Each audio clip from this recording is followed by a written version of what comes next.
विद्यार्थी, नवीन सत्रात आपले स्वागत आहे. तुम्हाला माहित आहे का की पालक किंवा काळजी घेणारे लोक तुमच्या गरजा आणि सुविधा पुरवतात.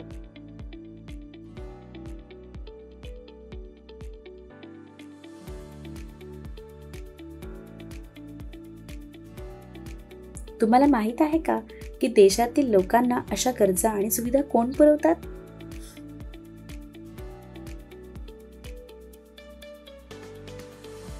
या सर्व सुविधा पुरवण्यासाठी एक व्यवस्था आहे. ती नागरिकांसाठी अन्न आणि निवारा सुनिश्चित करते. आपत्ती इत्यादी वेळी ती लोकांना मदत करते.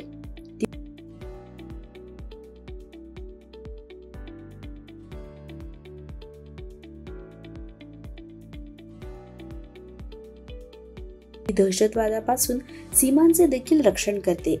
या व्यवस्थेला सरकार म्हणून ओळखले जाते.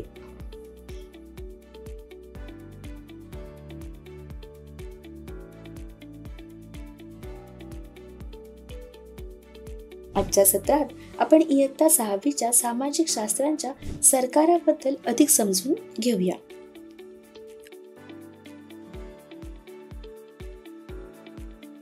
अध्ययन निष्पत्ती. तुम्ही हे करू शकाल. सरकारचा अर्थ आणि कार्य समजून घेणे. आपल्या जीवनात सरकारची भूमिका समजून घेणे. सरकारचे विभाग, प्रकार आणि स्तर समजून घेणे. कीवर्ड, अति महत्त्वाचे शब्द. सरकार, देशावर राज्य करण्याचा अधिकार असलेल्या लोकांचा समूह.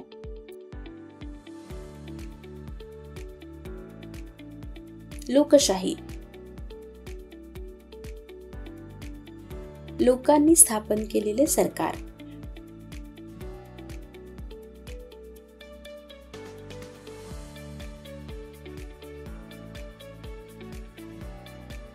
राजेशाही, एका राजा अध्यक्ष असेल असा सरकारचा एक प्रकार.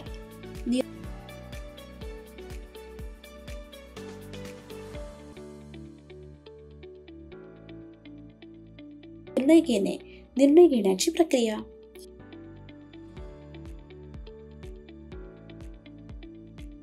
प्रतिनिधी, दुसऱ्याच्या वतीने काम करण्यासाठी किंवा बोलण्यासाठी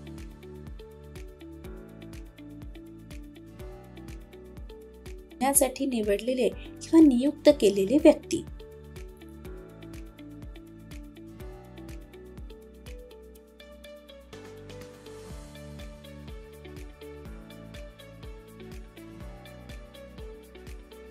संविधान, राष्ट्राची मूलभूत तत्त्वे आणि कायदा असलेले दस्तऐवज.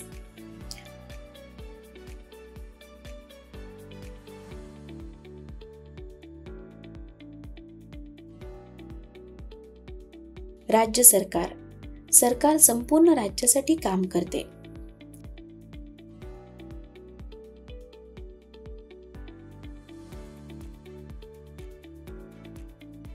केंद्र सरकार, सरकार संपूर्ण देशासाठी किंवा राष्ट्रासाठी काम करते.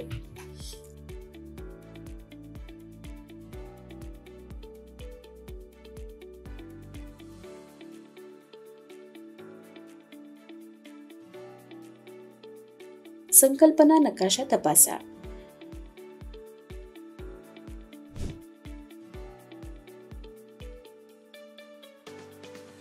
सरकार म्हणजे काय?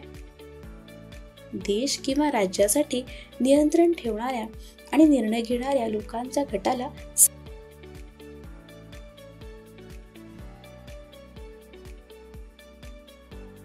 सरकार म्हणतात. सरकारमध्ये सामान्यतः 3 विभाग असतात. ते आहेत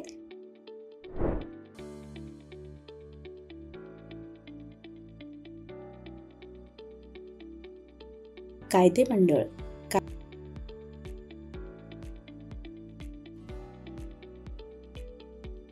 कार्यकारी,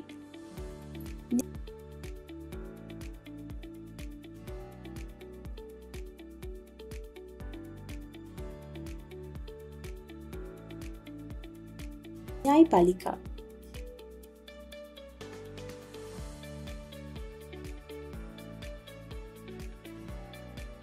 सरकार काय करते? निर्णय, कायदे घेण्या आणि अंमलात आणण्याव्यतिरिक्त सरकार शाळा, रुग्णालये, रस्ते इत्यादी अनेक उपक्रम आयोजित करते.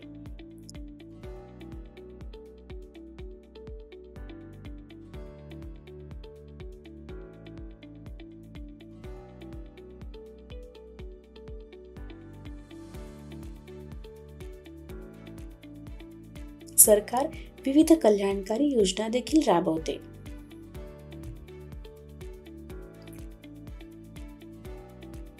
सरकारचे प्रकार. प्राचीन काळापासून आज तागायत राजेशाही, लोकशाही इत्यादी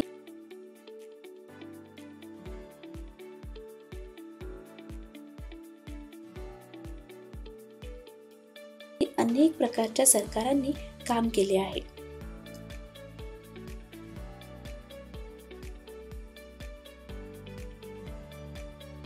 राजेशाही. मागील सत्रात तुम्ही अशोक, चंद्रगुप्त इत्यादी सम्राट आणि राजांबद्दल शिकलात. राजा किंवा राणीच्या अशा प्रकारच्या राज्यकारभाराला राजेशाही म्हणतात.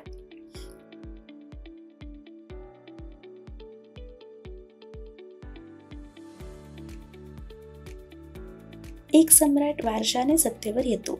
उदाहरणार्थ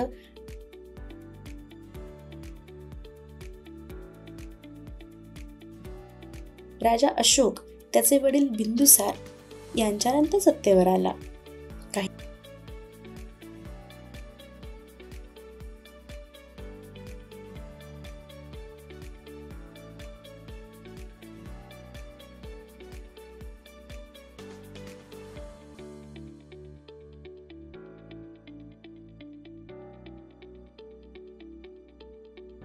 सम्राटांकडे सर्व अधिकार होते, तथापि काही इतरांनी सरकारच्या इतर शाखांसह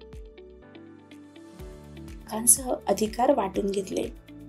म्हणून नागरिकांना राजांच्या आधारावर अधिकार आणि सुविधा मिळू शकतात. उदाहरणार्थ अशोकाच्या राजवटीत लोकांनी इतर कोणत्याही शासकापेक्षा जास्त स्वातंत्र्य आणि सुविधा मिळाल्या.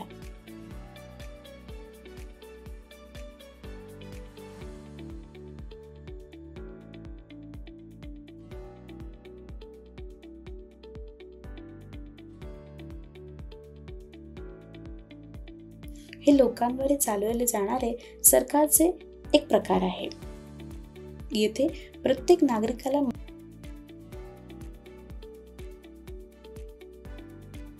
मतदान करण्याची परवानगी आहे.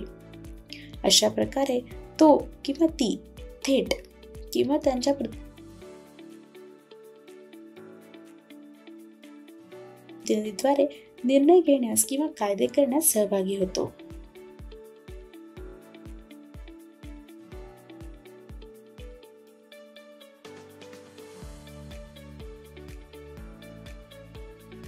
लोकशाहीतील नागरिकांना राजेशाहीसारख्या इतर कोणत्याही प्रकारच्या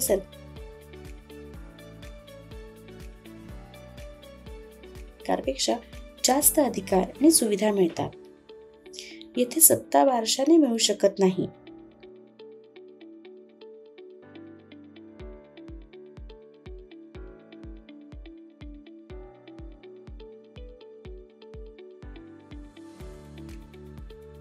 लोकशाही सरकारे.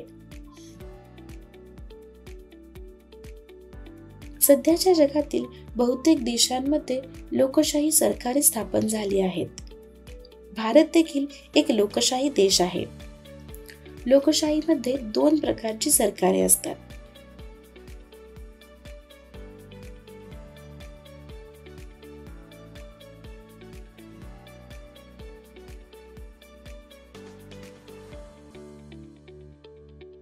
ती अशी: थेट लोकशाही. निर्णय प्रक्रियेत लोक थेट सहभागी होतात. उदाहरणार्थ स्वित्झर्लंड या देशात नागरिक एका ठिकाणी एकत्र जमतात आणि निर्णय घेतात किंवा कायदे करतात. लोकसंख्या कमी असल्याने येथे हे शक्य आहे.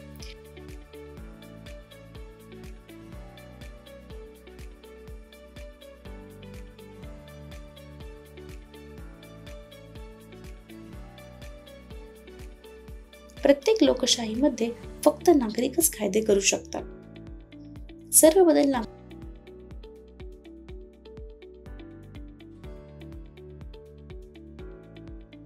मंजूर करावे लागतात. राजकारणी फक्त संसदीय प्रक्रियेवर राज्य करतात.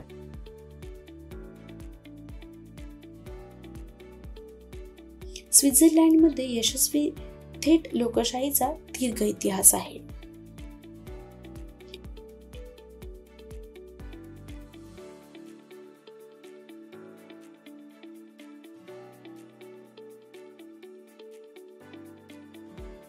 अप्रत्यक्ष लोकशाही, प्रतिनिधी लोकशाही.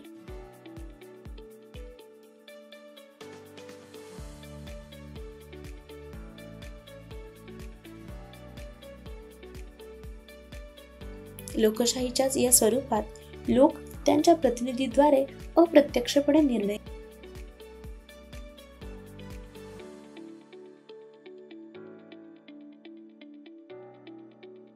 घेण्यात भाग घेतात. जास्त लोकसंख्येमुळे भारतासह जगातील बहुतेक देश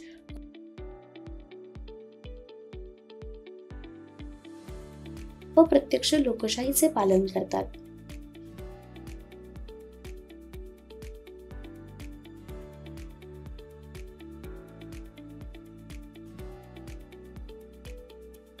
बहुसंख्येची भूमिका.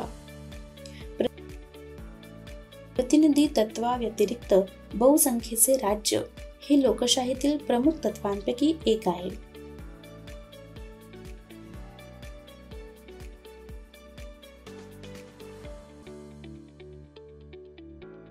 तुम्ही लक्षात घेतले असेल की प्रतिनिधीची निवड सध्या बहुमताने होते.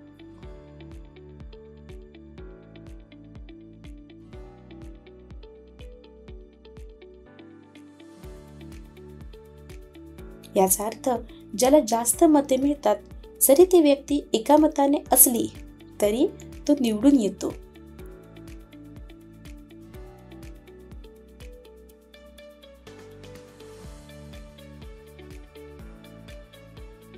जे इतर उमेदवारांना मतदान करतात त्यांना हे स्वीकारावे लागेल आणि बहुसंख्येच्या निर्णयाचे पालन करावे लागेल.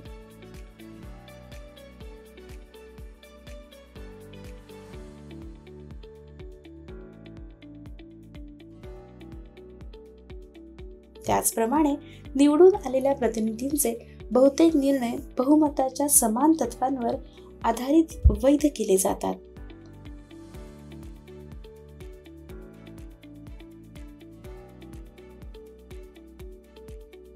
जर एखाद्या निर्णयाला अर्ध्यातून अधिक सदस्यांनी पाठिंबा दिला तर तो अंमलात आणला जाईल. उदाहरण, जर एखाद्या गावात पंचायत 20 सदस्य असतील आणि एखाद्या प्रस्तावाला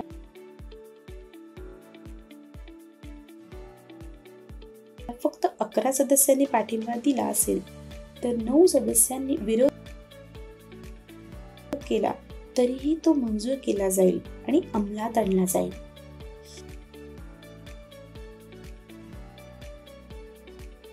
अशा प्रकारे आधुनिक लोकशाही बहुमताच्या निर्णयावर अवलंबून असते.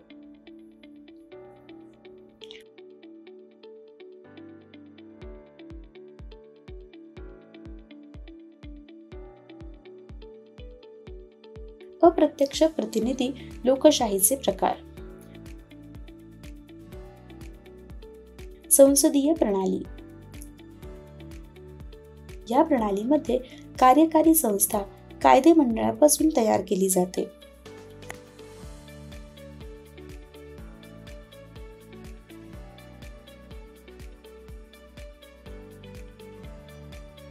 कार्यकारी संस्था कायदे मंडळाला जबाबदार असते. उदाहरण, भारत, ब्रिटन.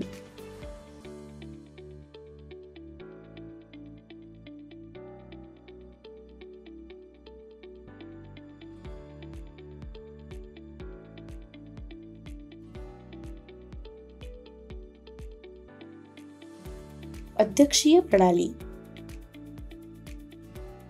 या प्रणालीमध्ये कार्यकारी संस्था कायदे मंडळापासून तयार केली जात नाही.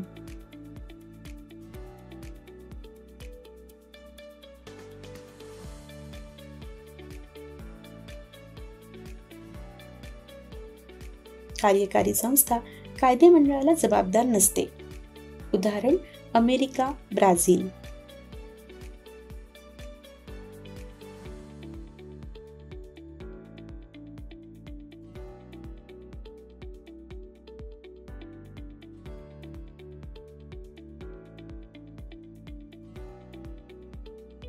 वेगवेगळ्या स्तरांवर सरकार. भारत हा एक विशाल देश आहे जिथे लोकसंख्येची संख्या मोठी आहे.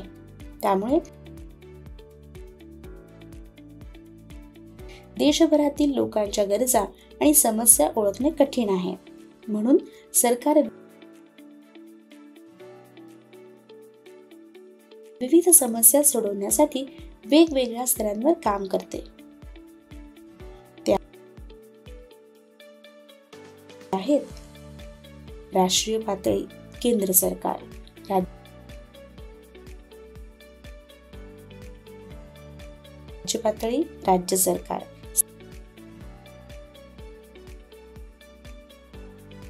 स्थानिक पातळी स्थानिक सरकार.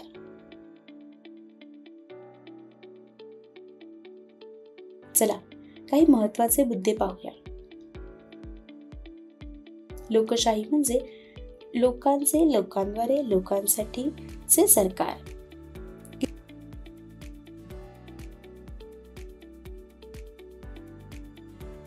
ग्रीस हे लोकशाहीचे जन्मस्थान आहे.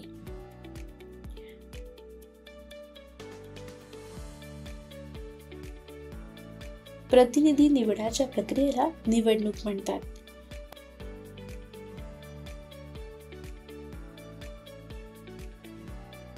अप्रत्यक्ष लोकशाहीचे यश निवडणुकांवर अवलंबून असते.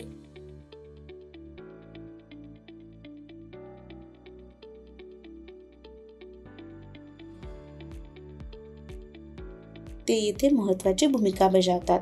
म्हणून निवडणुका मुक्त आणि निष्पक्ष असाव्यात.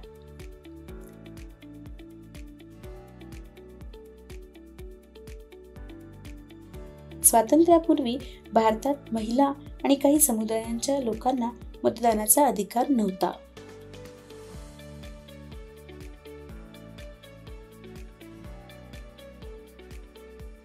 भारतीय संविधानाच्या कलम 326 नुसार 18 वर्ष आणि त्यावरील सर्व लोकांना मतदानाचा अधिकार आहे. सार्वत्रिक प्रौढ मतदाधिकार.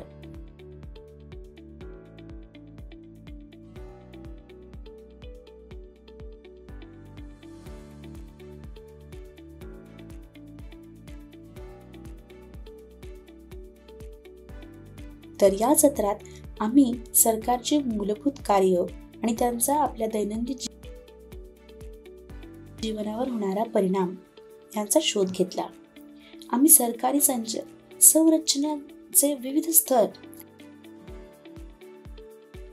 आणि प्रकार यावर चर्चा केली. त्यांची भूमिका आणि संघटनेबद्दल अंतर्दृष्टी मिळवली.